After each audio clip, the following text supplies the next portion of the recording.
Bienvenue à tous pour une nouvelle vidéo. Aujourd'hui, nous allons voir la fameuse TX, vraiment juste après la RX, parce que c'est complètement débile. C'est le même modèle, sauf que c'est une version V2, V3 à peu près. Version SealSafe. Je vais traduire ça, version SealSafe. Et puis d'un autre côté aussi, c'est pareil. La vasque, ils se sont pas perchés là-dessus. Ils ont pris la vasque officielle de la RX version SHP 1000 pour faire la vasque de verre plat, vraiment de la TXN. C'est vraiment génial. Par contre, là, c'est celui-là, je ne comprends pas, c'est que l'ouverture, c'est la même chose qu'une RX standard des années 80. Sauf que c'est complètement l'enceinte optique qui est complètement différente parce que là, comme on dit, c'est SealSafe. Mais c'est vrai que ce procédé SealSafe, ce serait intéressant d'en parler vraiment parce que c'est intéressant. Bah, aussi la version on a vu la RX le dernier coup, donc là, pas de version SealSafe, dévisser la lampe, tout la vasque, c'est fini. Là, SealSafe, c'est un peu plus complexe avec un quart de tour sur la douille, tu retires, voilà. Là, ça se débranche et tout. Réflecteur et vasque scellé, typique. Ouais. Mais franchement, c'est là, on le voit, c'est sans la poutre, ça fait encore différent. Bah, tu vois, moi, je préfère la poutre. Après, tu pouvais en avoir avec des poutres. C'est complètement moche. T'as pas de cacher, c'est perturbant. C'est mieux comme ça, pour mon propre avis. Mais tu pouvais en avoir avec des poutres. Mais franchement, sur le coup, quand on voit, on va leur tourner, on leur tourne, c'est impressionnant quand même de se dire que ce modèle-là, en fait, cette plaque-là, elle est largement connue en France, ces systèmes-là. Mais faut pas croire, chez nous aussi, on a beaucoup les classiques, donc les blocs et tout, mais on a beaucoup ce genre de trucs, il faut pas croire. Mais c'est impressionnant de se dire qu'en fait, ils ont vraiment gardé l'entièreté du moule à cake, vraiment de la RX, et après, ils ont simplement modifié ça. Et c'est vrai que moi, j'en avais plein des systèmes de ça, mais le problème, c'est qu'il me manquait énormément de trucs dessus. Surtout les trucs sur les côtés, les machins. Et moi, je t'avais conseillé, tu reprenais un optique ici, tu dégageais tout le silicone, tu pouvais te faire une RX vers plat. Ouais. Mais de toute façon, je vous ai refilé une vasque de RX classique, donc c'est vrai, il n'y a pas mort d'homme, mais... Non, c'est même une RX, vrai, c'est que même en verre plat, on aurait pu garder ça. C'est une RX verre plat et de garder le système comme ça. Ah mais j'avais pas les crochets, tout ça. Donc... Ouais, on n'avait pas les crochets, rien. Ah, c'était pas les crochets, mais voilà, c'est ça le truc. C'est ce que je disais, en fait, on avait ramené 3-4 TXN double foyer. Tout était là, physiquement, mais il me manquait plein de visseries, plein de boulonneries, plein de trucs. Impossible à remonter, c'est compliqué à la remonter. Ouais, c'est pour ça que j'étais obligé de tout benner. Les TXN, elles ont jamais été mis dans l'inventaire. Mais franchement, là, sur le coup, on le voit sur le truc, parce que tu veux prendre la caméra si tu veux. Mais là, franchement, on le voit quand même que là, c'est vraiment l'optique traditionnelle d'une, on va dire même d'une Onyx 3. Ça, c'est le 1289. Donc 1289, tu peux trouver dans les MC3, les Saphir 3, les Onyx 3. Non, pas les Central, je dis des conneries.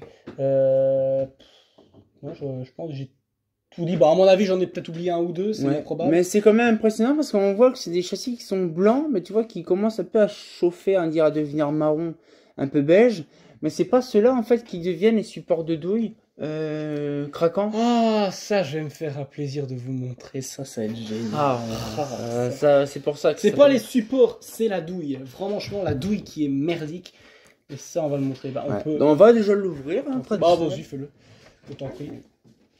Ah, c'est... Ah, c'est plus dur que là. Je prendrais mon casque anti-bruit pour la refermer parce que ça fait... Ah, moi, j'ai tellement eu l'habitude. Et là, on ouvre le cocon. Ça pèse une...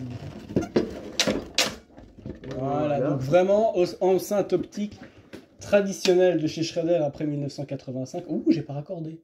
Bon, de toute façon, il n'y a pas appareil, donc je m'en fous. Mais voilà, ça, généralement, cette partie-là, c'est ce qui merde le plus. C'est une... Je comprends pas. Je sais pas dans quelle matière plastique ils ont fait ça. Celle-ci, évidemment, a été remplacée parce que l'autre était marron. C'est du biscuit, même. Tu mets... Ah non, je te jure. Tu prends, c'est comme si tu avais une vasque vraiment jaunie jusqu'à la malle. Tu mets ton doigt, ça fait crac.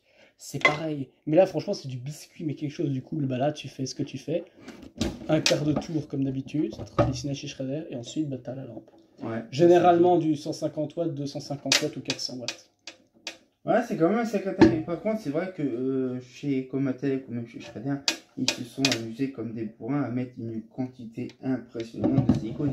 Je sais pas si c'est leur coûté cher ou pas. Ils en ont mis tellement plein que ça dégueule de tous les côtés. Mais limite, ils s'en foutent. Si ça dégueule et que c'est pas propre, bah, c'est pas grave. De toute façon, le luminaire est fait pour l'extérieur. C'est surtout pour l'étanchéité, quoi. Parce que Schrader, c'est réputé pour l'étanchéité dans certains luminaires. Et donc, du coup, on voit très bien que sur la TXN, là, en fait, c'est vraiment un simple profilé. Hein.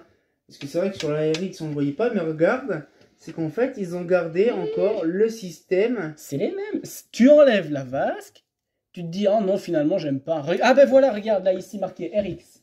Oui, il est marqué ici RX. Donc, oui. Vas-y, fais un petit zoom. Ouais, le problème, c'est que ça est flou parce que le focus, il se fait pas. Mais ouais, c'est marqué RX. Ouais, c'est génial, ça, en fait. Ouais, donc, bah oui, une TX. Déjà, le nom TX lève.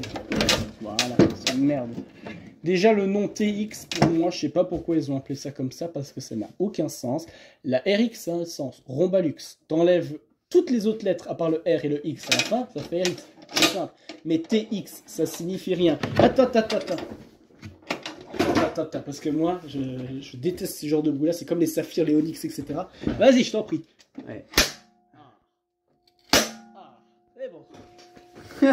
Ah non, mais moi je déteste ça. C'est un acouphène garanti, je déteste ça. Mais franchement, elle est magnifique. Franchement, la vasque, c'est ça qui est bien parce qu'en fait, ils ont pensé déjà de base pour la SHP 1000 quand même. SHP 1000. Celle-là ne va pas jusque SHP 1000. Je pense que ça va jusque 600 watts. 600 Ouais, watts facile. 600 watts facile. Mais oh, celle-là, tu l'as vue, elle est bien propre et tout. Elle était dans un état. Ah, franchement. Je pense qu'elle faisait partie des luminaires les plus crasseux que j'avais de ma collection. T'avais des araignées, mais pas des araignées, des toiles partout. C'était même plus, tu voyais même plus la couleur du luminaire, c'était marron le truc. Ah, mais ça. Le réflecteur, tu savais pas le différencier de la plaque. Oh, je te jure, c'était une boucherie à l'intérieur. Bah après, c'est sûr, hein, ça dépend de ce qui t'est un peu implanté, surtout aussi le biome qui est à côté. Parce qu'il y a des luminaires, des fois le biome il est différent, il est ultra propre, et puis tu vas dans un autre endroit, le biome est dégueulasse. Ça, c'est ce que je dis à chaque fois pour certaines personnes qui se plaignent en disant ah oui, mon luminaire est cassé, etc. Ah non, ça a des coups partout, ah c'est pas beau, c'est pas propre. Ben, c'est juste, il faut aussi penser conditions météorologiques et surtout, bah, à son milieu, quoi. Si elle est en plein milieu du désert, tu penses que bah là, elle va être tranquille. Mais si elle est au-dessus d'un arbre où il y a des à-coups de feuilles, etc., et que c'est des vasques en plastique, ah bah là, t'es sûr que. C'est ça qui est génial. Abîmé, hein, mais franchement, c'est impressionnant de se dire. Et celle-là, par contre, il n'y a pas le texte Schrader ou un truc comme ça au niveau de là. Non. Parce que moi, j'en ai une, j'en avais justement de ça. Et justement, c'était marqué dessus, justement, Schrader avec. Après, je sais pas, parce que celle-ci, déjà, elle a une. C'est con comme particularité, mais 2 crochets, généralement, les TXN, c'est 1 crochet. Je sais pas pourquoi, je sais pas, c'est pas en option, tu vas pas demander, ah tiens, je veux 2 crochets à la place d'un crochet. Pour être sûr que c'est bien fermé, tu vois. Ah, au cas où, Après, je peux comprendre, ça pèse un rein, ce truc-là, donc... Ouais, et puis d'un autre côté, non, ça fait mieux 2 crochets, vraiment, fait bien. Oui, c'est aussi joli, comparé à un centré tout seul dans son coin. Mais sinon, franchement, c'est quand même un énorme truc et c'est pareil, c'est les mêmes styles de châssis au bout, comme nous en France, avec la grosse plaque comme ça, un peu style qu'on a la grosse patère pour mettre dessus. Mais nous, on a la fameuse particularité de pas avoir ça des fois, d'avoir un ah oui, une bride à l'intérieur. Une grosse bride. On a ça. Ouais. Et après la version latérale. On a eu toutes les RX que vous avez eu, hormis les latérales que vous n'avez pas compris. On les a eu chez nous aussi, il ne faut pas croire. Hein. On est le berceau de la RX. Hein, Maurice Deleuze. Hein. Pas celle-là, entre guillemets. Ah ben c'est la V2. Je sais pas si je pense qu'il a validé, je pense quand même pour ça, pour une version modernisée. La RBE par contre, je sais pas s'il a validé. Mais après, c'est vrai que sur le coup, elle est vraiment bien. C'est vraiment un luminaire qui est assez. Celle-là, franchement, c'est une qui me plairait dans ma collection parce que c'est vrai que moi j'ai le petit modèle, le double foyer, mais le petit modèle en TXN, comme ça. Je sais pas, je la trouve bien. Ça se range bien, ça se stack bien. Toi, tu me l'avais demandé. Toi, et à chaque fois, Ouais, les dernières fois qu'il était venu, tu voyais, il la voyait là, même s'il était dégueulasse et tout. Oh, attends, je la prends et tac, tac, tac, tu le voyais décamper avec. Donc c'est pour ça que oui, même Dorian, lui, il en veut une comme ça parce que tu vois, c'est petit, ça se stack tu vois, dans une petite étagère, ça se... Nickel, toi. Tu vois, maintenant, c'est con à dire, mais je préfère, tu vois, la RX. Là, la RX, c'est un peu foyer. Ah, mais moi aussi, mais franchement, bah, je l'ai eu avant la RX, donc... Ouais, mais c'est un de tes premiers luminaires aussi en forme de comme ça, en fait, parce que... C'est mon tout premier, allez, RX, entre guillemets, je peux pas considérer ça comme ça, mais c'est le tout premier... La toute première création de Maurice Deleuze, voilà, je vais l'appeler ça comme ça. Récupéré, je pense, c'est en novembre 2022, si je dis... Oui, novembre 2022. Ouais, c'est quand même dingue quand même de dire que là, pareil, là, il n'y a pas le logo Schrader parce que c'est des vraiment récentes. Nouvelle génération, oui. Années 90, ça a été jusqu'au moins facilement 2008, je dirais. Facilement. Mais c'est vrai que chez nous, en France, on l'avait encore jusqu'en 2008, à peu près, à la même période. Je crois, à mon avis, que la TXN, quand elle a disparu, il restait plus grand chose en fait en version soft parce que de toute façon on est arrivé à une époque où les grosses puissances ça servait plus à rien, on cherchait plus à faire des économies. C'est pour ça que quand je te disais la Falco 3, ils me disaient il n'y a pas de Falco 3 et tout, non, à quoi ça sert de faire une Falco qui va de 400 watts à 600 watts alors que c'est plus à la mode quoi, c'est plus à la mode de consommer autant. Je dois faire des économies et surtout que le LED est arrivé à grande vitesse quoi. Les premiers luminaires LED Schrader c'est 2007. Et encore. Beaucoup de luminaires, même de marque, faisaient de la LED à partir de 2000, milieu 2000, 2005. Oui, voilà, 2005. J'ai un catalogue Mazda avec du 2005 qui commençait déjà à montrer les trucs en LED qui étaient complètement de chi, parce que c'était une grosse LED rouge, une grosse LED verte, une grosse LED bleue pour faire du blanc. C'était tellement magnifique quand t'avais une qui cramait. Ah, c'est bien, c'est plus blanc, c'est vert. C'est bien, ils auraient dû faire une rouge pour les putes, c'est génial. Mais bon. Mais de toute façon, voilà, donc ce qu'il fait, c'est que franchement, c'est un modèle qui est exceptionnel. Moi, franchement, j'aime bien. Ça, il y en a eu beaucoup d'installés sur Reims par chez nous. Il y en a eu plein. Sur la... Attention, si je me gourde d'autoroute, je vais me faire foudroyer par quelqu'un. La A1, c'est ça? Il y en a eu des TXS? Alors, des TXN, oui, des TXN, il y en a eu des... Alors, il y en a eu plein, il y en a encore pas mal. Des RX aussi, qu'on a eu pas mal. Alors, il n'y en a pas eu que sur l'autoroute 1. Oui, il y en a eu généralement, mais je sais que l'autoroute 1, je veux dire, c'est la plus reconnue. C'est la plus reconnue parce que il y en a eu des quantités impressionnantes d'installés. J'ai de la doc ou qu'on en parle dessus. Mais il y en a eu des centaines de points lumineux. Sur Paris, je crois, si je dis pas de bêtises. Ouais, c'est de... En fait, si tu veux, c'est de l'autoroute 1, du côté du boulevard Périph', jusqu'au niveau de la sortie de Paris, quasiment même du côté dans l'Oise à peu près. Il y en a eu plein d'installés sur des kilomètres, un peu style à la Belgique. Mais il faut penser que l'autoroute 1, c'était, on va dire, une particularité, c'était de vouloir quasiment à l'époque comme faire en Belgique. C'était de base être éclairé partout. Sauf qu'ils ont dit, bon, la France, c'est pas comme la Belgique. Il y en a largement plus de kilomètres, donc tu vois. Non, mais vous avez une politique de l'éclairage bien différente de la nôtre. Ah oui, donc, sauf que nous, l'éclairage public, il y en a eu aussi quand même dans certains endroits, des éclairages autoroutiers qui ont été faits. Il n'y en a pas eu que sur l'autoroute 1.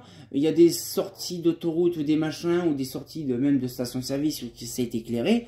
Mais, par contre, à partir d'une certaine année, dans les années 2010-2012, on s'est dit, même 2011, on s'est dit, bon, c'est bien tout ça, mais bon, c'est cher à entretenir parce que l'électricité coûtait cher, parce que c'est pas comme chez vous en Belgique. Mais il faut pas croire qu'on a du fric, et chez nous aussi ça coûte cher, oui, mais bon, on n'est pas riche non plus. Ce que je veux dire, c'est que oui, mais bon, l'un côté là c'est... Là c'est bien, là en Belgique c'est éclaire toutes les autoroutes de partout, mais la route, les couches de roulement, magnifique. On se bouffe des trous de tous les côtés. Ça, je l'ai toujours dit, j'aurais préféré faire la route que l'éclairage. Mais s'ils ne refaisaient pas l'éclairage, t'aurais pas ça. Un collectionneur belge ne pourrait pas avoir. Comme je le dis si bien, en tant que passionné, ça me fend le cœur. En tant que collectionneur, j'avoue que j'ai quand même un intérêt, tu vois. C'est à double tranchant. Tu te fais plaisir parce que justement tu récupères le luminaire, mais d'un autre côté c'est con parce que les lumières sont désinstallées. Ouais, mais c'est vrai, j'aurais vraiment faire les routes et surtout le marquage routier. Parce que vous en France, même si le P est éteint avec vos phares, vous voyez les bandes. Dès qu'il y a une drache chez nous, dès qu'il pleut trop, même de jour, on voit plus rien. Tu vois plus rien. Et la nuit, c'est pire parce que nous, maintenant, enfin, peut-être c'est plus d'actualité maintenant, mais on a éteint nos autoroutes, même on a dépensé 600 millions d'euros écoulés sur 20 ans pour les autoroutes LED. On a éteint tout de 22h à 5h du matin. Tu ne voyais plus les bandes, je te le jure. Mais t'es comme ça sur ton volant, en train de regarder comme ça. C'est deviner où est la bande, faire la croix pour le bon Dieu, etc. En espérant de ne pas avoir un accident. Ouais, mais c'est une dinguerie. Mais nous, quand on était venu une fois en Belgique, il flottait à verse, le pays était éteint. Et encore en plus, c'était bien les travaux, c'est magnifique, où il faut aller. Il fait rien. Ça, c'est subtil. C'est l'enfer. Mais bon, ce qui fait, c'est que chez nous, en fait, ça a toujours été comme ça. C'est vraiment, nous, on a vraiment le truc bien spécifique depuis longtemps, le marquage routier, avec des microbilles dedans et tout ça. Mais c'est vrai que sur le coup, les périodes TXN et tout ça, nous, on en a encore plein sur l'autoroute A3 et A1. Mais tout est à moitié déglingué déjà. Et tout est à moitié à l'abandon également. Et ça, c'est... Ouais. Donc du coup, là, on va pouvoir se laisser là-dessus. Moi, ça me fait énormément plaisir. Et on va pouvoir passer, je vous garantis... Oh là, c'est plus... Ah, celle-là. Un luminaire LED, mais ça, c'est peut-être pas pour tout de suite. Si, on peut faire le coup. Les fameux là qui sont là. Ah oui, oh. Oui. Donc là, à mon avis. Voilà, c'est pour ça qu'on a un. Voilà, ça, on peut faire la suite, mais ça, on peut le faire juste après la partition. C'est pas un problème. Voilà. C'est nous qui décidons. Voilà. On le sortira quand pour une nouvelle vidéo et comme de bien entendu, bah. Là, j'ai rien à dire sur la TXN, je sais pas. Version améliorée de la RX, pour moi. C'est mieux le traditionnel. Le traditionnel là, de Schrader, hein, bien sûr. Hein. Un fait, faux.